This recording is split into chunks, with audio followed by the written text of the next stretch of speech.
Wow, what a nice introduction. Thank you. Thank you. So, yeah, this book's a little inexplicable, and I think that was a great start to characterizing it. It's a giant compendium of stuff that I did accidentally. Because all I wanted to do was write novels and stories, I thought, and then 20 years later, I realized I had amassed all these strange assignments I'd given myself or accepted from some external commission that were for other things, and I didn't know what I thought of it, except that some of the writing seemed like some of my best writing, and so I wanted to make a compendium of this stuff, but also try to figure out what it meant. So my model very approximately was Norman Mailer's Advertisements for Myself, which sounds very shameless, and of course that was a very shameless book. And what I thought he offered was a notion of how you could kind of fling all of your accidental writing into one space and then write about it and say, well, how did I get here? How did this happen? Why did I do this? So it's a very self-conscious book, and in the course of it, I do things like talk about how strange it is to when you begin wanting to write novels, you don't really think about the problem of representing them and becoming this sort of bogus persona. But here I am, right now, doing this with you, and this is a thing I do periodically, and I give interviews on the radio. So I've let myself, at the risk of self-aggrandizement or anyway self-consciousness, speak about these things that are normally left unremarked on and unspoken. And so I promise I can make you self-conscious in turn. What I thought I would do is read a couple of disparate things from the book, and then take some questions, and then maybe go and read another one or two, so that you got a sense of just how it goes all over the place.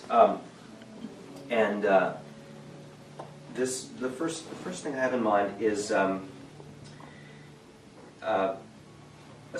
pretty strange one that's about, it begins with just this grievance that I'm trying to figure out.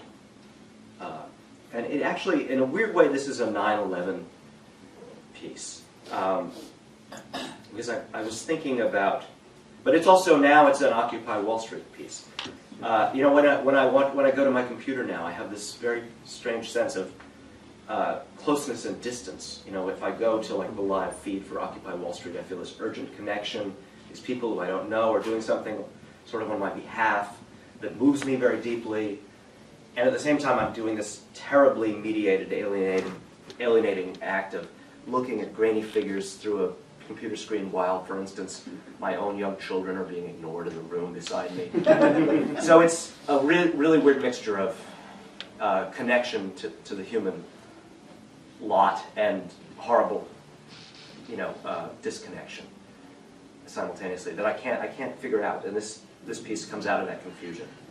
It's just really a list of descriptions meant to make everyone feel very accused. It's called proximity people. People who work at counters and make you wait while they answer the telephone, privileging the customer on the phone over the one right in front of their face. The one who made the trip, got out of bed, appeared in person. People who interrupt the phone call with the person who called first to use call waiting to take the call from the person who called second. People who get to the counter and make the person waiting at the counter wait while they talk on their cell phone. People who glance at their email while you're on the road. People who use handheld devices to glance at their emails while in your house. People who borrow your computer or handheld device in order to glance at their emails. People who answer emails from people they do not know with great alacrity and full capitalization and punctuation while replying slowly and with few, if any, capitals or punctuation marks to the emails of their devoted friends. People who unfriend their friends while friending their unfriends. People who do not acknowledge the person. Persons who are not personal. People who visit parties and ignore their friends. Do not dance with the one that brung you.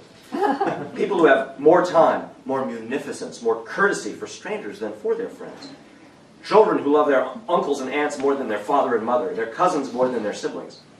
People who have a picture of Jesus Christ or John F. Kennedy or Abraham Lincoln on their wall, as if Jesus Christ or John F. Kennedy or Abraham Lincoln was their relative. People who use the first names of celebrities. People who shorten the names of or create nicknames for those they don't know or barely know in order to seem more familiar, especially in cases where people who are actually familiar with those named would never shorten their name or use a nickname. Rotisserie baseball fans who never go to a baseball game. Married people who develop crushes on waitresses or bank tellers. Those who speak to the invisible, the remote, those not present, while disfavoring the visible, the proximate, the present. Those concerning themselves with ghosts. Clergy of all types. People who wear pictures in lockets of grandparents they never knew, even as they disdain or neglect living uncles or aunts. People who construct family trees or visit genealogical sites, but are brusque and rude to strangers on the subway. Those who adopt animals but not children. Eaters of fish but not pork. People who concern themselves with the fate of slaves in distant capitals they have never visited and would never visit.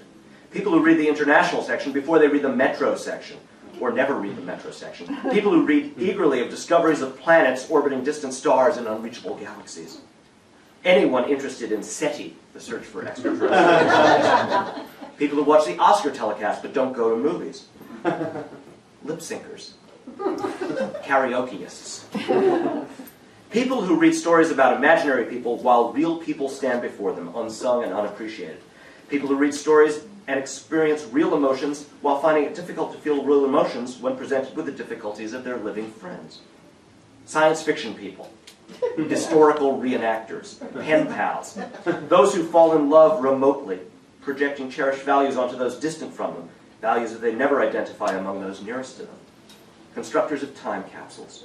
People who write in journals or diaries never intended to be read during their lifetimes. Anonymous authors. Anonymous donors.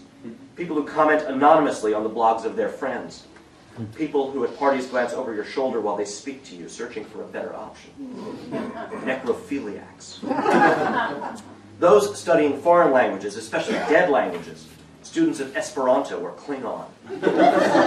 Those mourning the deaths of royalty. Those who love or hate anyone they've never met.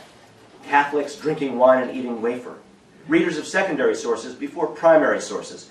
Archaeologists, anthropologists, pay-it-forward people, sexaholics, doctors without borders, mimes who follow people on the street.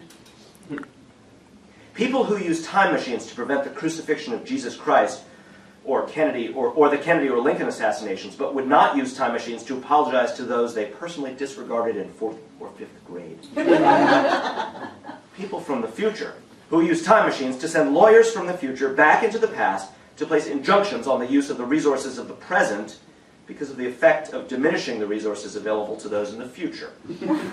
People who by some measures do not yet exist. Lawyers from the present who accept those from the future as their clients in class action lawsuits against present-day people. Lawyers for the unborn. Pro-lifers. Autograph hounds. Strangers who interfere in private arguments on the street. Ventriloquists.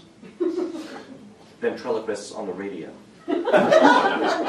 People who listen to podcasts while in the presence of others. Ham radio operators. Stamp collectors with their glue tabs and albums. Those adorers of the tenuous, papery whisper of what comes from afar. Soaking envelopes to reclaim canceled stamps. Discarding the envelopes, ignoring the addresses, never noticing the names of the original recipients, the persons for whom the letters were intended, cherishing instead the postage. Above all, writers. Outstanding.